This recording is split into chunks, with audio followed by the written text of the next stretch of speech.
I was going to say something profound and completely mind-blowing, but Oh shit, and it's I gone. forgot. It blew my mind and it just scattered on the walls. You're too powerful if you know it all, John. That's right. I glimpsed the infinite and it didn't stay in my head. It's blinding.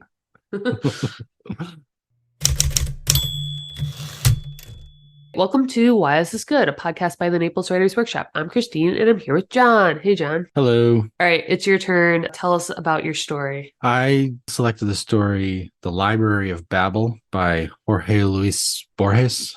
I've had this book on my shelf for a long time, and I was like, I gotta pick a story from here eventually. When I was going through, I was like, there are so many amazing stories that he's done. I want to pick a story from here for every episode for the next like 6 months. I'll resist, but it's like really hard to pick which one to do. So, had you read this one before? I had not read this one before. No, I knew of it though. Like I've heard it discussed countless times. I've known of its existence for a really long time. I knew the general everything of like, Yeah. people have talked about it. So it wasn't unfamiliar, even though Yeah. I realized I hadn't actually read it. Yeah. Well, you're gonna read from the beginning then? The universe, which others call the library, is composed of an indefinite and perhaps infinite number of hexagonal galleries with vast air shafts between, surrounded by very low railings. From any of the hexagons, one can see, interminably, the upper and lower floors. The distribution of the galleries is invariable. 20 shelves, 5 long shelves per side, cover all the sides except 2. Their height, which is the distance from floor to ceiling, scarcely exceeds that of a normal bookcase. One of the free sides leads to a narrow hallway, which opens onto another gallery, identical to the first and to all the rest. To the left and right of the hallway, there are 2 very small closets. In the first, one may sleep standing up. In the other, satisfy one's fecal necessities. Also through here passes a spiral stairway, which sinks abysmally and soars upwards to remote distances. In the hallway, there is a mirror which faithfully duplicates all appearances. Men usually infer from this mirror that the library is not infinite. If it really were, why this illusory duplication? I prefer to dream that its polished surfaces represent and promise the infinite. Light is provided by some spherical fruit which bear the name of lamps. There are 2 transversely placed in each hexagon. The light they emit is insufficient, incessant. Like all men of the library, I have traveled in my youth. I have wandered in search of a book, perhaps the catalogue of catalogues. Now that my eyes can hardly decipher what I write, I am preparing to die just a few leagues from the hexagon in which I was born. Once I am dead, there will be no lack of pious hands to throw me over the railing. My grave will be the fathomless air. My body will sink endlessly in decay and dissolve in the wind generated by the fall, which is infinite. I say that the library is unending. The idealists argue that the hexagonal rooms are a necessary form of absolute space, or at least of our intuition of space. They reason that a triangular or pentagonal room is inconceivable. The mystics claim that their ecstasy reveals to them a circular chamber containing a great circular book whose spine is continuous and which follows the complete circle of the walls, but their testimony is suspect, their words obscure. This cyclical book is God. Let it suffice now for me to repeat the classic dictum. The library is a sphere whose exact center is any one of its hexagons and whose circumference is inaccessible. I must have a different translation because Oh, I mine was wondering about says, that. yeah, I was like waiting for you to say this word to end it. Whose circumference is unattainable is my version. Unattainable. Okay. Anyway, so you hadn't read the story before, but you'd heard about it. I'm curious what is discussed when they talk about this, because I imagine it's talked about in terms of being either like influential or some kind of classic, or maybe it's referenced in other stories. That's an interesting question. I usually they just talk about the library. So Okay. it's like they talk about the way the library works, and he's like a philosophical writer, so he's like Yeah, it's like a kind of a contemplation of the infinite. right. And so that's what most of the conversation is about. As far as I can remember when considering this story, I'm pretty sure this story influenced other people to write other things. I can't remember off the top of my head. I mean, he's a very influential writer, We could put that obviously. tag in every podcast episode. Pretty sure this story inspired other people to write other things. Pretty sure. I think it's a safe bet. I feel like there's other stories about vast libraries. It's a really cool idea, so why not do it in some way? I think this story has been the topic of philosophical discussion by actual philosophers, so like it is, well, it's well known, well regarded, well analyzed. Yeah. When we were reading it, when I read it, it reminded me of the story that we just did, the cartographer wasps and the what bees. Oh, yes. What are the bees? Anarchist bees. Anarchists. Yes, of course. But it reminded me of that because it's like this endless hexagons. It feels like a honeycomb. Right. And then, it's a beehive. yeah, I was literally thinking of bees this whole book or this whole story. And also, there's this sense throughout the story about the current characters having a short lifespan in the context of infinity, whatever. Yeah. And how they're still doing things for future generations. And so he talks about that a little bit, about how he imagines that people are searching for God himself in these chambers, but also that maybe if we all took turns, we could try finding the book, right? One person couldn't hope to do it in their lifetime, but if it's worth exploring, like maybe we start now type thing. And it felt like the Bee Society. Yeah. Passing things on generation to generation. Yeah. Yeah, and how like the pursuit of knowledge is something that's worth dedicating your entire life to. I mean, this is like one of those stories where I could read it and get like really excited about it for a little bit. And then like I would maybe take a nap and then the next day be like, yeah, no, I'm not going to search my whole life for this book, It would like wear off for someone like me immediately. And it's really for me kind of like stressful and wild to think about people that do dedicate their entire lifetimes to something that they either won't see in fruition or that they think is like greater than themselves. Like what a thing to like dedicate yourself to. You're just in these. This kind of thing stresses me out, and it reminded me of the bees, to just be laboring for something that you don't get to see the payoff for. That is an interesting thing because I mean, not to go crazy, but every life has to end incomplete, right? No matter what you're pursuing, it's always going to end incomplete. It's like the nature of your life. Even no matter what you're pursuing in your life, even if your goal is to just work minimally so that you can drink on the weekends. Oh yeah. You're going to never finish doing that.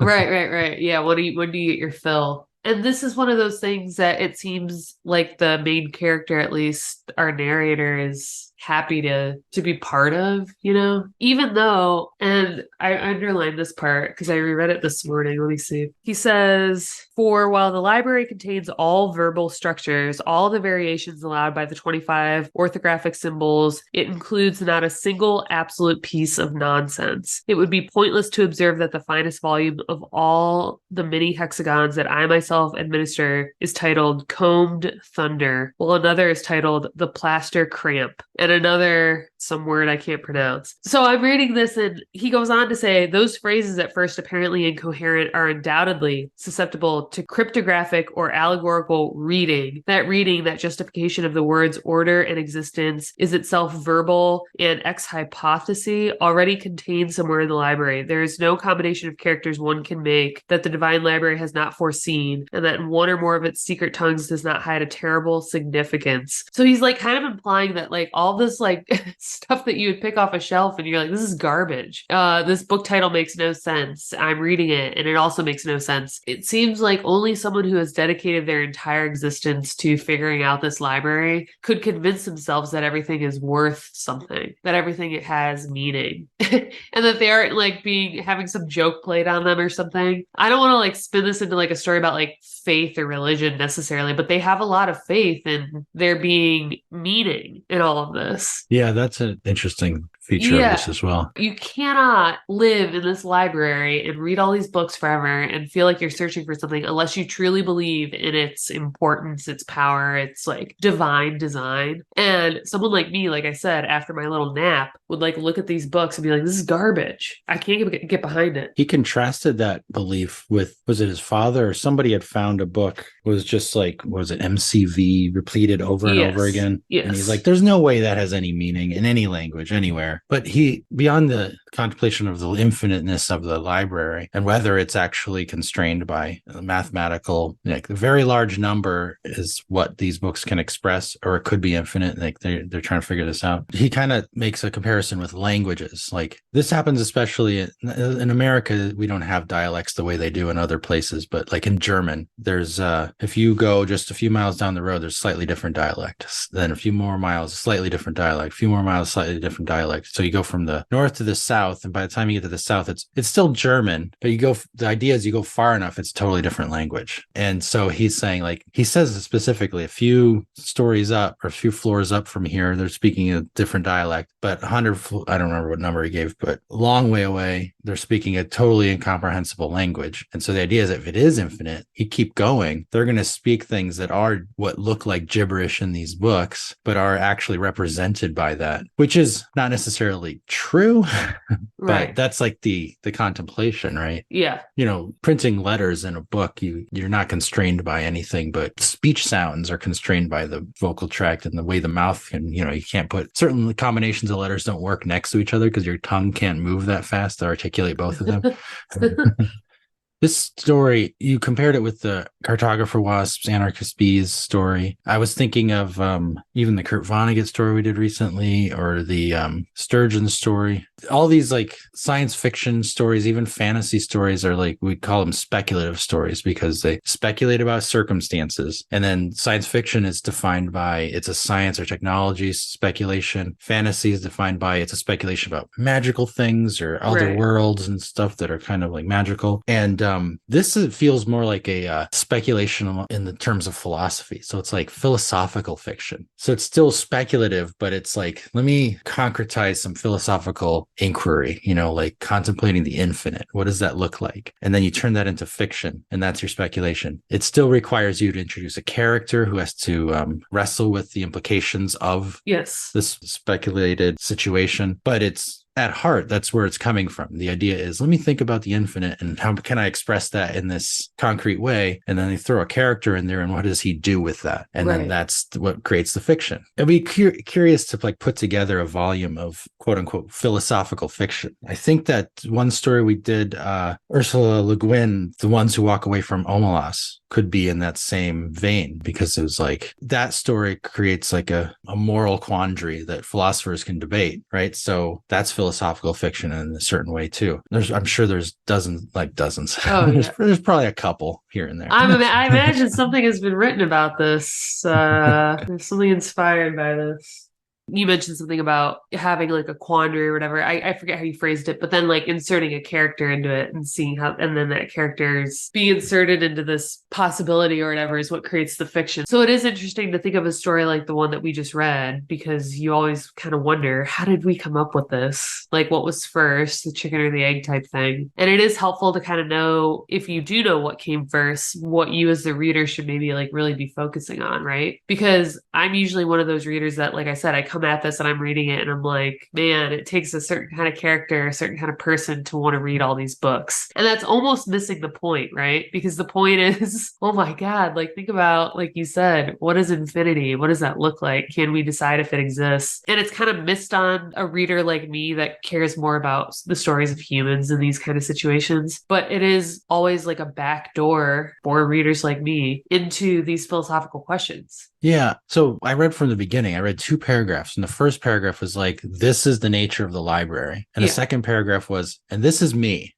This is a character, the narrator, person who's scrawling this little essay down before he dies. So the first paragraph is like, okay, that's the situation. That's the contemplation. The second paragraph is, here's the story. There's a character doing something. And so I think the order in which they're presented kind of suggests like Borges's like focus. Like he's interested in the infinity, and the character is necessary for the fiction, obviously, and he knows that. He's a great writer. He knows how to accomplish these things. But the first paragraph is where the action is, right? This is like, you think about any story, the advice to get your reader engaged in a story is present the action. And so the action is, here's the nature of the library. Here's the nature of infinity. But the character is still there. You could probably look at the way in which stories unfold as like where the hook is to see what kind of bait the writer is using. But at the same time, they're both there. If you take it as a whole, like if you take it the whole thing, character, story, and situation are all represented. It's also, I think, hard sometimes to know, like you said, am I paying attention to the bait that the writer is using by seeing like what order they do it? Or like sometimes there's stories like this where there's an element of world building that almost has to take place first. Yeah. So sometimes it's like a result of the genre. He introduces the characters so much faster though than I think some of these other stories might. Yes. So I was thinking about H.G. Wells' story we did, The Country of the Blind. Yeah. And the whole beginning of that, it's like an explorer's kind of journal. It's like we went to this faraway land, and it kind of describes how they got there before he even discovered it's the country of the blind. And so that, he was writing he was mimicking a genre, basically, Yeah. Which we discussed on that episode. But I can see this story, like if this were brought to the workshop, I might suggest, like, I think the story works as is. Like, this is fine. Like, I wouldn't rewrite Borges, right? You wouldn't? Are you sure? No. It sounds like you're about to. This is But fine. some writer that I didn't like trust fully, maybe. Yes. In the workshop, you're trying to give feedback. You're trying to like say, maybe try this, maybe try that. And they don't have to. You're just offering suggestions. But to bring it more to the fiction side of the speculative, I would say, why don't we see the character in the first paragraph and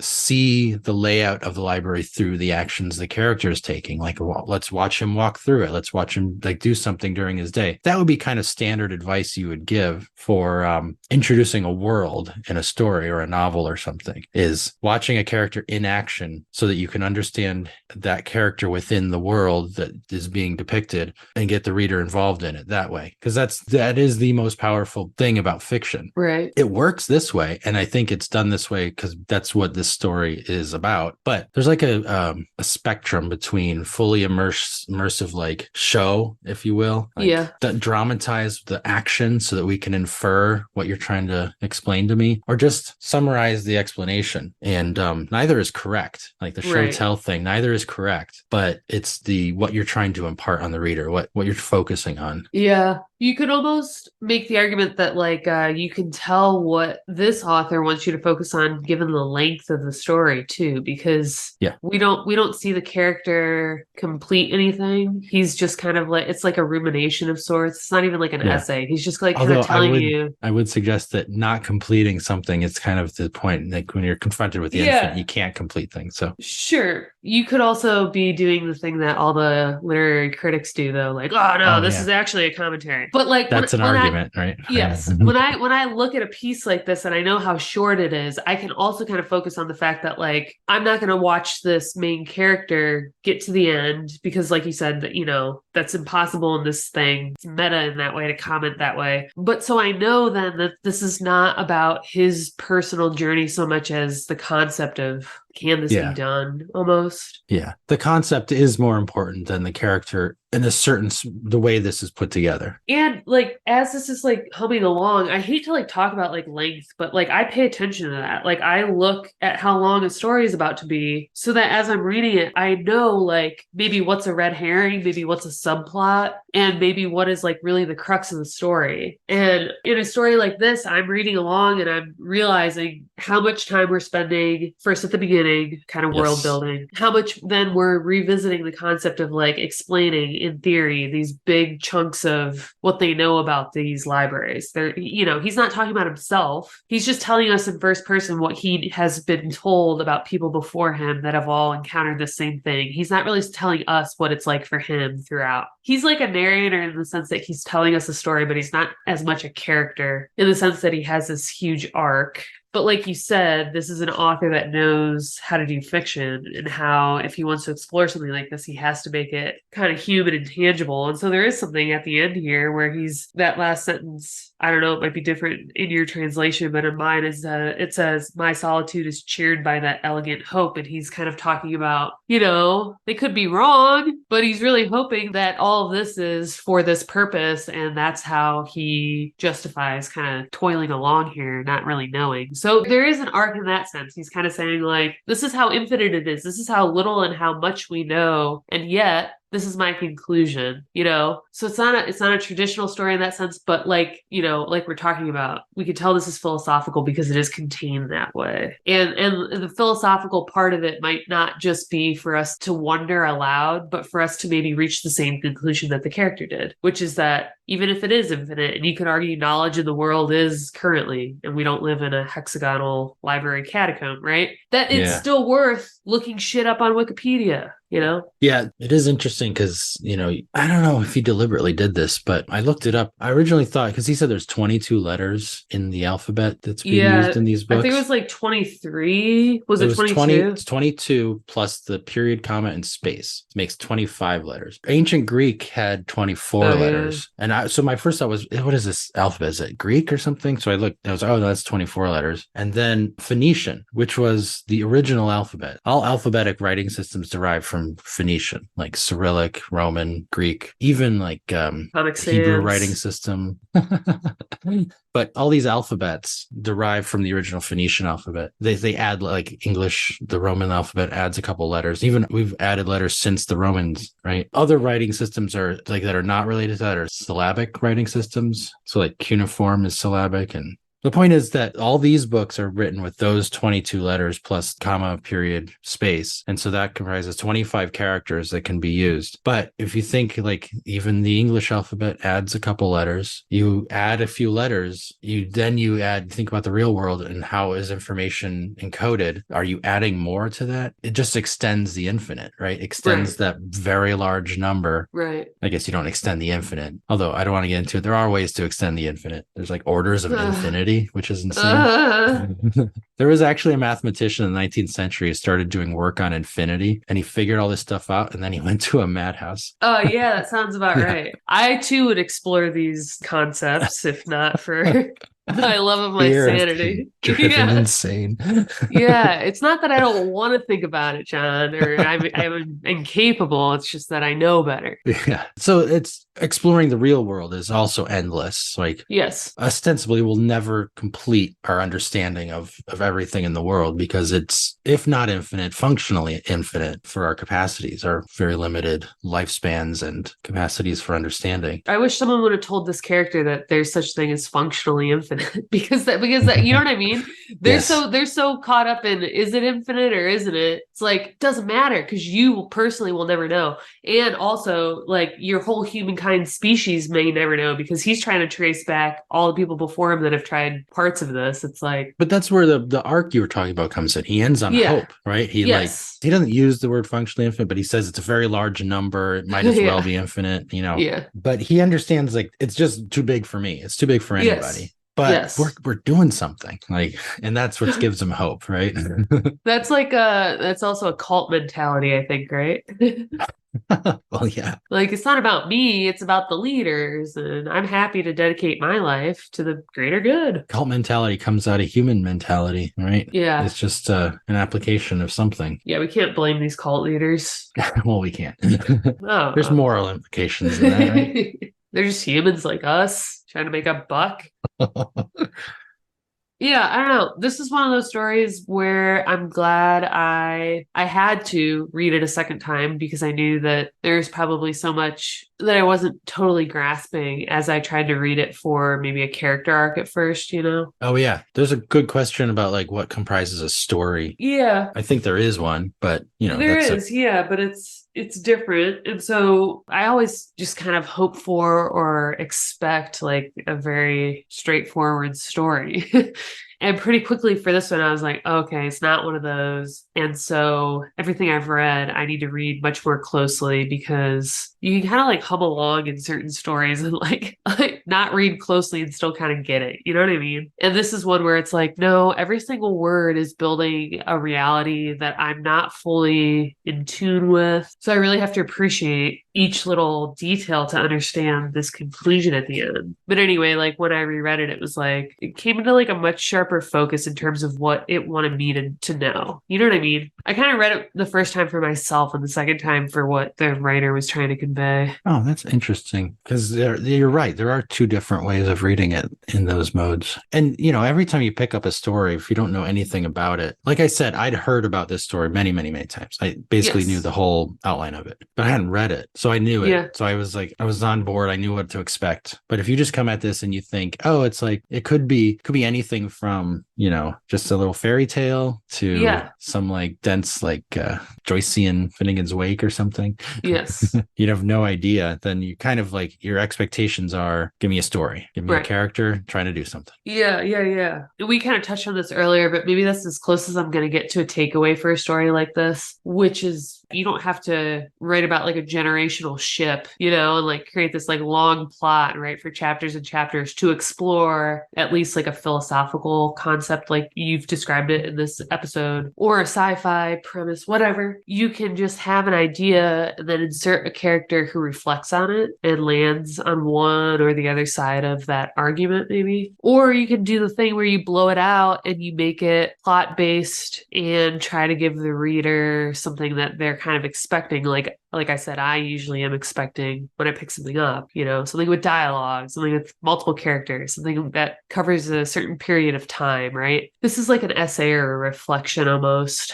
So it's a different type of story. But if you can kind of tell yourself, like, am interested in this what if or this premise or this concept, and this is one way that you can make it fiction. Yeah, my takeaway is basically that too, but more like what I was talking about before. I was thinking about what I was talking about before about science fiction, fantasy fiction, and then philosophical fiction. I think we often you can speculate about anything, and whatever the topic is, you can turn that into fiction, right? You add a character and you got fiction. So if you're going to speculate about platonic forms and maybe you have a character like doing something with that's philosophy, right?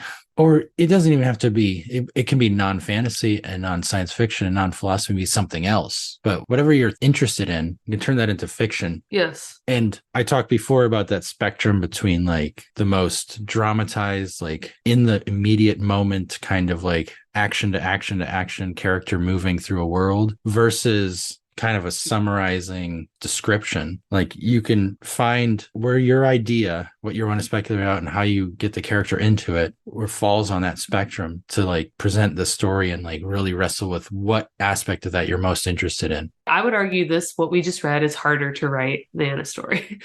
Yes. Like this is hard to make it feel complete and powerful and not just kind of like what is obviously less than a story. You have to express the ideas in a way that feel immediate to the reader. Yeah. And the way you do that in fiction is to get a human being like to understand character. It.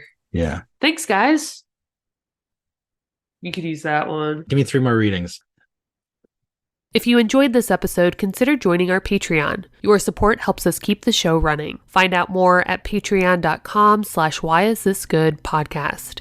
And for industry news, writing tips, and great short fiction, join our Facebook group at facebook.com/groups/Naples Writers Workshop. You can also subscribe to our monthly newsletter at napleswritersworkshop.com.